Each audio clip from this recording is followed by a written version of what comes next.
sound of gunfire ricocheted across Kabul as Taliban suicide bombers launched a coordinated series of attacks on 3 locations in the city.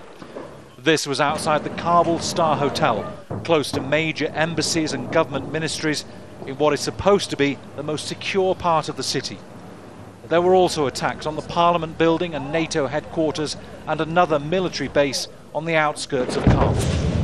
This is obviously aimed to send a signal. The signal could very well be that they are able to enter the city.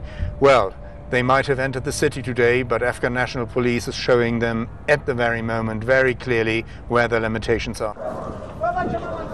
At each location, Taliban fighters hid in buildings that are under construction, firing guns and rocket-propelled grenades from the upper stories.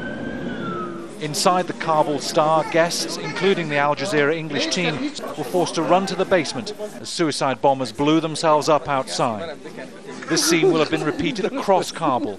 Hundreds of thousands of people working and living in the city centre were forced to flee or take shelter. We are very much concerned. That's totally a big concern for all of us, not only for the intelligence organizations, but for the police as well.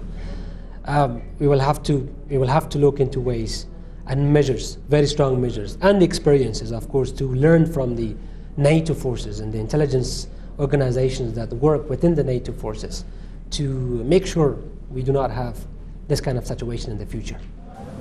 The Taliban claim responsibility for the attacks, saying the British and German embassies and NATO headquarters were the main targets. 3 other Afghan provinces were also targeted. In Paktika along the Pakistan border, a NATO helicopter gunship fired at gunmen hiding in a building next to a construction site.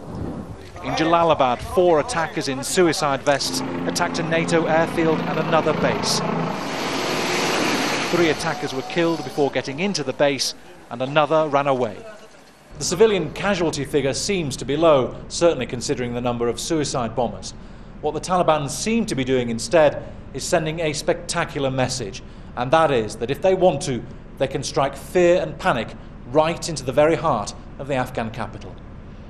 Bernard Smith, Al Jazeera, Kabul.